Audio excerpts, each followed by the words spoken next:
हाय, तर मी जया पुन्हा एकदा तुम्हा सर्वांचं खूप माझ्या नवीन व्हिडिओमध्ये खूप खूप खूप स्वागत करते जयाच मराठी रेसिपीमध्ये। तर चला, आज आपण बनवणार आहोत गुलाबजामू। तर गुलाबजामू मी हे प्रीमिक्सपासून बनवणार आहे। तुम्ही कुठल्याही प्रकारचं इथे प्रीमिक्स घेऊ शकता। मी इथे सुरुचीचं प्रीमिक्स वापरलेलं आहे। हे नवीनच मी पहिल्यांदाच वापरते, त्यामुळे भीती वाटत होती की बरोबर होतील की नाही। तर चला रेसिपीला सुरुवात करू। छान झाली होती।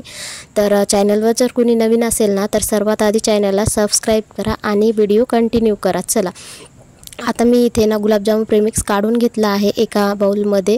त्याचा आपण छान असा उंडा बनवून घेऊ। थोडं थोडं पाणी टाकून आपल्याला उंडा भिजवायचा आहे।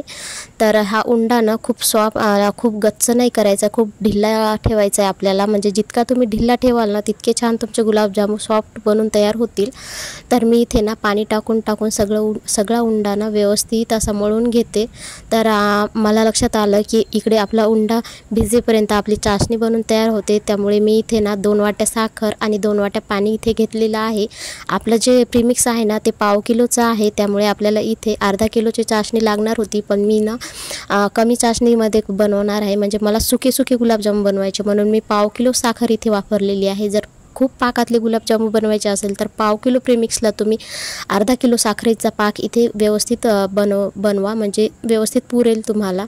मला इथे सुके बनवायचे होते, म्हणून मी पाव किलो वापरलं। चला, आता आपला जो उंडा आहे ना, तो छान पाणी टाकून आपण मळून घेऊ। खूप छान असा भरपूर पाणी यामध्ये जातं। आपण जो उंडा लावतो ना गुलाबजामुनचा, तो खूप गच्च लावतो। कधी आपण जसं पोळ्याला उंडा करतो ना, तसाही करतो, पण आता असं नाही। जितकं तुम्ही यामध्ये चोरत जाल, पाणी टाकत जाल, तितकं ते पाणी ॲब्झॉर्ब करते। तुम्ही बघू शकता, मी भरपूर इथं पाणी वापरलेलं आहे आणि जसं मी पाणी टाकत होते तसा उंडा पूर्ण पाणी पित होता। तर चला, इथे ना त्याला आपटून मी ना व्यवस्थित केलं, म्हणजे जे जाळी येते ना गुलाबजामुनमध्ये, ते हे आपण उंडा भिजवताना जेव्हा हे आपटून उंडा भिजवतो ना, त्यामुळे त्यात खूप छान अशी जाळी येते बघा। तर तुम्ही सुद्धा ही ट्रिक एकदा नक्की फॉलो करा, जसा आपण पिझ्झाचा उंडा करतो ना, तशा प्रकारे बघा। तर बघा, हा ना खूप छान असा सॉफ्ट बनून तयार होता आणि अजिबात हातालाही चिटकत नव्हता, कारण आपण याला पाणी टाकून व्यवस्थित खूप छान असं मळून घेतलं होतं। तर इकडे मी ना चाशणी तयार केली होती बघा। तर चाशणी आपल्याला कुठलाही तार द्यायचा नाही या चाशणीला, फक्त चिकटपणा आला की बंद करायचा आहे गॅस। तर आपल्या जी चाचणी आहे ना 10 मिनिटात बनवून तयार झाली होती बघा। आता खूप चिकट झाली होती, याला काही तार वगैरे येऊ द्यायचा नव्हता, त्यामुळे मी इथे 2 विलायची टाकल्या आणि चाशणी बंद केली। थोडीशी हळद टाकली, तुम्ही या ठिकाणी थोडेसे 2 ते 3 केशर टाकली तरीसुद्धा चालेल, असेल तर टाकायची, नसली तर गुलाबजामुनला काही केशर असावं असा काही मानच नसतो। बालुशाही जिलेबी वगैरे राहते, त्याला केशरचा मान असतो, पण गुलाबजामुनला नसला तरी चालतो, त्यामुळे मी इकडे काही वापरली नाही, थोडीशी हळद वापरली। चला, आपला उंडा मी इकडे झाकून ठेवला होता, त्यामुळे तो मस्त राहिलेला आहे चाशणी बघेपर्यंत। आता आपण याचे गुलाबजामुन बनवून घेऊ। तर कोणाकोणाला लंबे गुलाबजामुन आवडतात, तर तुम्ही अशा प्रकारे सुद्धा याचे गुलाबजामुन बनवू शकता। पण मी याचे गुलाबजामुन जे आहेत ना, ते गोल बनवणार आहेत। बाकी तुम्ही कशाचे गुलाबजामुन बनवता ते मला कमेंट करून सांगा।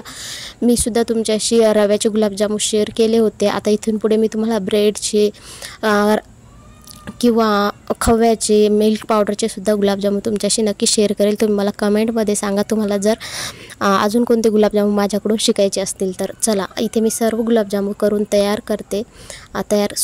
करून घेते। तर इथे ना सर्व गुलाबजामुन मी ना व्यवस्थित हातावर मळून ना त्याला छान असा गोल आकार दिला आणि खूप चोपडे बनवलेत बघा।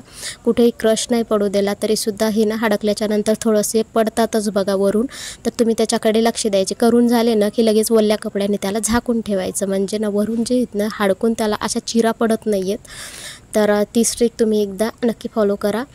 आधी मी एक गुलाबजामुन टाकून बघितला होता, तर तो खूप छान फुगून वर आला होता। आपलं तेल म्हणजे तापलं असं तो संकेत देत होता, म्हटलं तरीसुद्धा चालते। तर आता मी सर्व गुलाबजामुन इथे टाकून घेते, सर्व म्हणजे अर्धे गुलाबजामुन टाकते। आपण 2 बॅचमध्ये हे सर्व तळणार आहोत। एक गुलाबजामुन मी टाकला होता, तुम्ही बघू शकता साईजमध्ये मी केवढा केला होता आणि आता तो केवढा झाला, म्हणजे त्याची साईज डबल झाली। म्हणजे आपलं मिश्रण जे आपण भिजवलं होतं ना उंडा, तो खूप छान असा फुगलेला आहे, खूप छान अशी आतून त्याला जाळी पडलेली आहे, त्यामुळे आपले गुलाबजामुन साईजच्या डबल झालेले तुम्हाला दिसत आहेत। तर असे करून ना इथे तुम्हाला जशा कलरमध्ये हवे तशा कलरमध्ये तुम्ही याला तळून घेऊ शकता।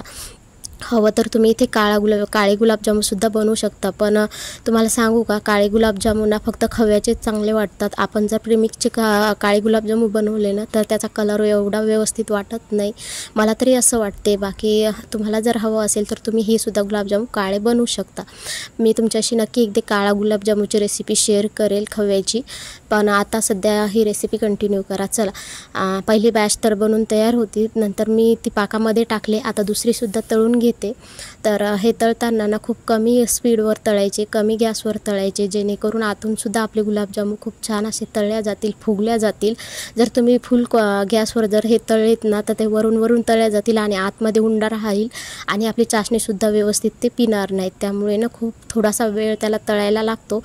करायला काही जास्त वेळ लागत नाही. त्यामुळे तुम्ही ना खूप मंद आचेवर त्याला तळून घ्या. असं करून मी सर्व दोन्ही तळून घेतले. आता हे सर्व आपल्याला पाकामध्ये टाकून घ्यायचे आहेत. तुम्ही बघू शकता मी अशा प्रकारे याला कलर आणला. तुम्ही यापेक्षा डार्क कलरसुद्धा आणू शकता किंवा थोडासा कमी आणला तरीसुद्धा चालेल. तर मी तुम्हाला सांगितलं होतं की मला सुकी गुलाबजामुन करायचे, म्हणून मी चाशणी पुरतीच केली. तुम्ही अर्धा किलोची केली ना, पाव किलोला, तर खूप छान असे होते.